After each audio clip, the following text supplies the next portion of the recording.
Ah yes, the Undaunted franchise, one of the strategy game franchises of all time, having more than 35 card types, 8 of which are currently in Undaunted Normandy. With reinforcements adding 7 more, we reached a total of 15 card types for the Western Front. So, after getting reinforcements and playing a bit, I started to have a handful of ideas. So, here are 7 new cards that would make an exciting new addition to Normandy. Number 1, the Radio Man. The Radio Man is a unit that has the ability to call in powerful artillery strikes on enemy positions. The Radio Man has a defense of 4 with 3 cards and is not assigned to any squad. He has the basic moveset of move 1 tile and attack with 1 dice. Now comes the signature abilities. Transmitting coordinates for standard artillery strike or for a smokescreen. With this comes a new mechanic.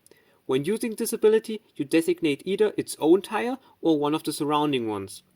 An artillery marker is placed on the specific tile. On your next turn, you flip the marker. On the following turn, you remove the marker and the strike is executed. The standard artillery strike attacks all units on the field with 2 dice, except tanks. The smokescreen places a smokescreen marker on the tile. The tile gains 2 more defense points. The duration of the marker works similarly. On turn 1, you place it, on turn 2, you flip it, and on turn 3, you remove it. The Radio Man would be kind of a glass cannon addition to the game. Number 2. Specialized Scout, the Radio Man. This is a scout specialization, which has direct contact to its artillery battery. With a max of 2 cards per squad, it can force entrenched units out of position or slow down the enemy advance. This scout has a similar moveset to its original, but has its last 2 abilities changed. Transmitting coordinates for a precision strike or a suppression strike. The mechanic is the exact same as the one of the regular Radio Man. The precision strike targets exactly 1 unit within the range. If the unit moves, remove the marker. If it is executed, attack with 4 dice. Should you attack a tank, only use 2 dice. The suppression strike targets the tile, and when executed, it tries to suppress every unit on the tile individually with 4 dice. This specialized scout really allows for another playstyle. Should you sacrifice the ability to remove your Fog of War cards to gain the extra firepower? Regarding both the normal Radio Man and the specialized scout, these units bring a powerful way to break through heavily defended choke points that would otherwise lead to a painful stalemate. Number 3. The Elite Rifleman.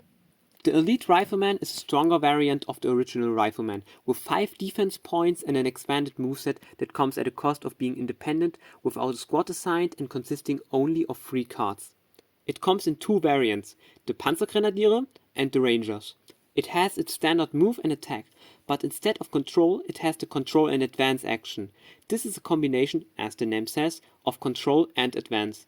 This means you will control a tile, and if you want to, you can move the unit to an adjacent tile with a friendly unit on it. The 4th ability is an extra attack variant, which is complementary to the Rifleman specialization of reinforcements. If in the right hands, the Elite Rifleman can decide the outcome of a control scenario faster than you realize. Number 4. Specialized AT Rifleman. This anti-tank variant of the Rifleman has the exact same moveset as its original, with the addition of a short-range anti-tank attack. Like the Rifleman specialization from reinforcements, it comes with 2 cards per squad. Even though the change is small, this card can make your Rifleman a little less vulnerable against small tanks, and make them think twice if they want to terrorize you in the early game. Number 5. The Scout Tank.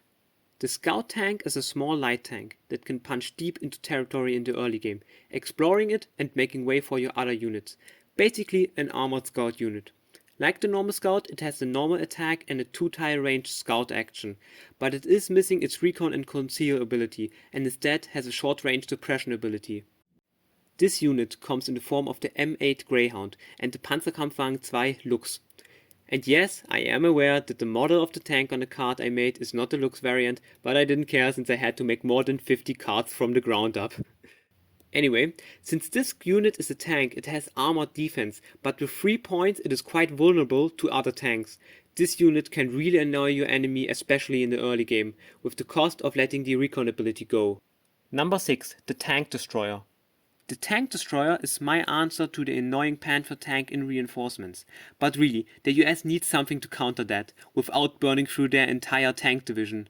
For the German side, it is the Jagdpanzer 38 or Hetzer, and the Americans get my favorite, the M18 Hellcat. While having small defense with only 4 points and no suppression action, they have a 2-tile move ability, the normal attack and an anti-tank action with 3 dice for medium range. Once you get them close enough, which is quite easy, the tanks can wreak havoc among the enemy tank force. Number 7, Paratroopers.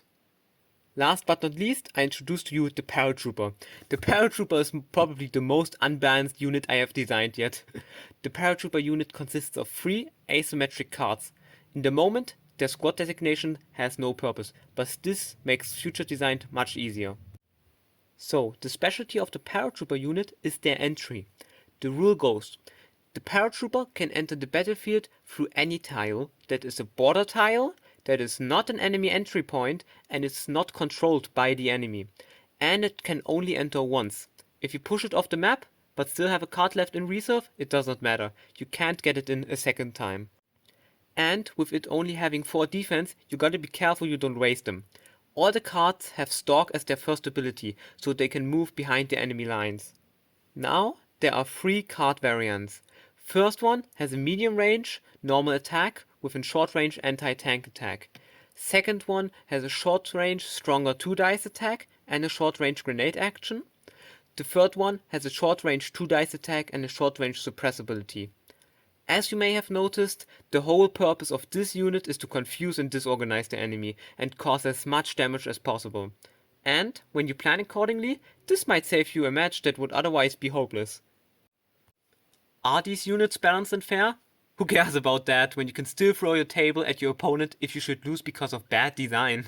So, what do you think? Would these cards bring a new layer of depth into Undaunted Normandy? And maybe for those who played Stalingrad or North Africa, did I accidentally reinvent already existing cards? Because I only played Normandy and Reinforcements.